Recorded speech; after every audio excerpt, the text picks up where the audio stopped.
là, il y a des choses différentes. C'est qu'on a le sujet, c'est-à-dire le domaine d'étude, en fait. Et puis, on a plusieurs questions qu'on se pose et on va essayer de ramener à une question qui va poser le problème. C'est ça le processus, en fait.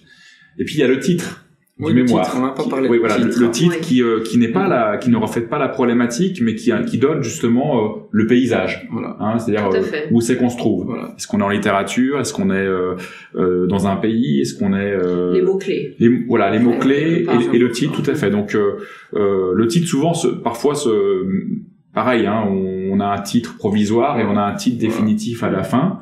Et ben c'est pareil avec la problématique, c'est-à-dire on part de quelque part et on arrive. Et quelle est la différence concrète entre le titre et la problématique? Est-ce que c'est le titre mais sous forme de questions simplement?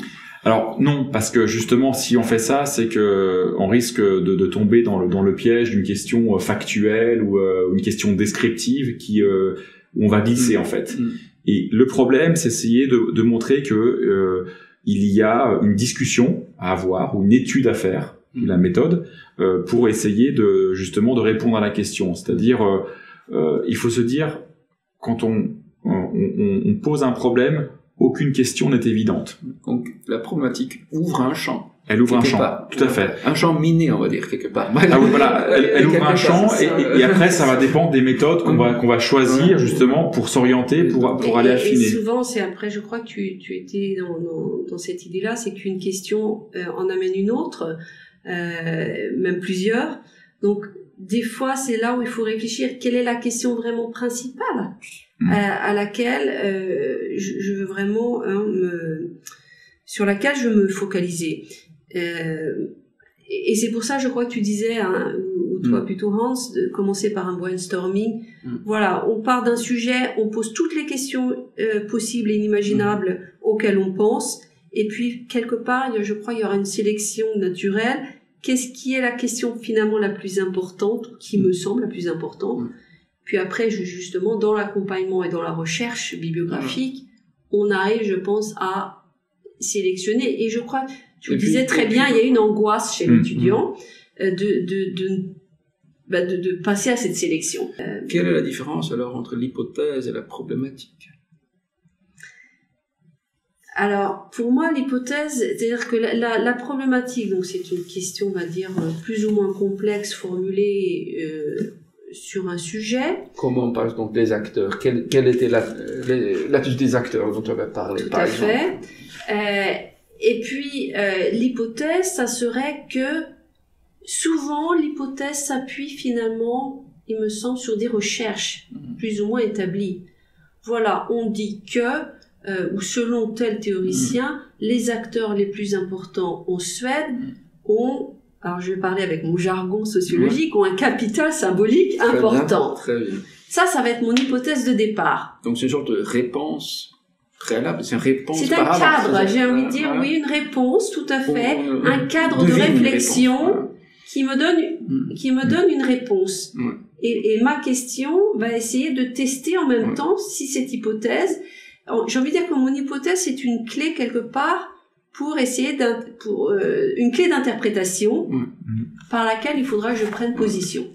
Alors ça c'est intéressant parce que il y a la formulation donc de la question avec des nuances. Alors, quand on dit nuances, ça veut dire qu'on peut être et l'hypothèse, c'est-à-dire qu'on va essayer de prendre un parti pris, hein, c'est-à-dire qu'on pense que ça doit être comme ça.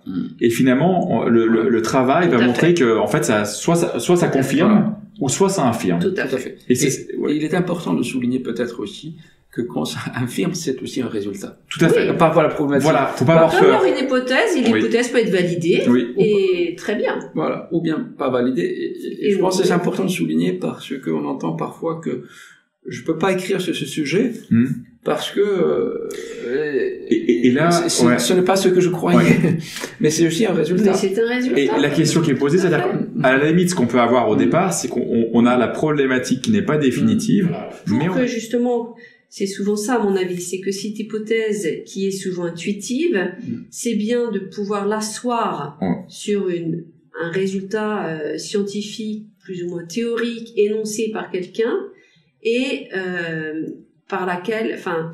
envers laquelle après la problématique posée va répondre. Parce que je me suis exprimée assez clairement. C'est la démonstration, en fait. La démonstration qui va valider ou pas l'hypothèse et qui va permettre de répondre de manière beaucoup plus claire. Parce que ça suffirait pas, à mon avis, ça suffit pas dans un travail scientifique à ce niveau-là de dire simplement, voilà, la doxa dit que. Bien sûr. C'est là où il faut, justement, je crois que tu revenais sur cette question de travail scientifique, il faut que l'hypothèse s'appuie sur finalement des résultats ou des théories qui disent que. Oui, tout à fait. Pour que ce soit pertinent, il faudra avoir un dialogue avec la recherche antérieure. Oui, c'est très important. Oui. Et ce dialogue, évidemment, sera limité au niveau des candidats. On pense peut-être avant tout au niveau des candidats aussi, mais au moins qu'il y ait un rapport, n'est-ce pas, avec cette recherche. Et ensuite aussi cette idée de ne pas avoir peur de réviser sa problématique. Alors ça semble un peu aussi paradoxal, parce qu'on on dit à l'étudiant, voilà, vous venez avec une problématique dans 5 semaines, et finalement, maintenant, j'ai envie de dire, oui, mais n'ayez pas peur à ce que ça évolue, et à la fin d'un mémoire, c'est là où je crois qu'on a une compréhension finalement assez globale vraiment du sujet. C'est pour ça que c'est intéressant à ce moment-là, et tu l'as bien dit, je trouve, Christophe, c'est à la fin du processus qu'on est capable d'écrire une introduction. La structure du devoir, en fait, quand on a introduction, enfin les différentes parties du devoir, ne reflète pas le processus. C'est-à-dire que le processus, c'est à la fin qu'on va finalement rédiger l'introduction de manière définitive. Donc il faut pas avoir peur de ça. Il faut pas avoir peur de ça. Il faut accepter en fait, c'est un peu si on part en promenade. Et finalement, on va monter, on va aller sur une montagne et on n'a pas forcément les outils au départ.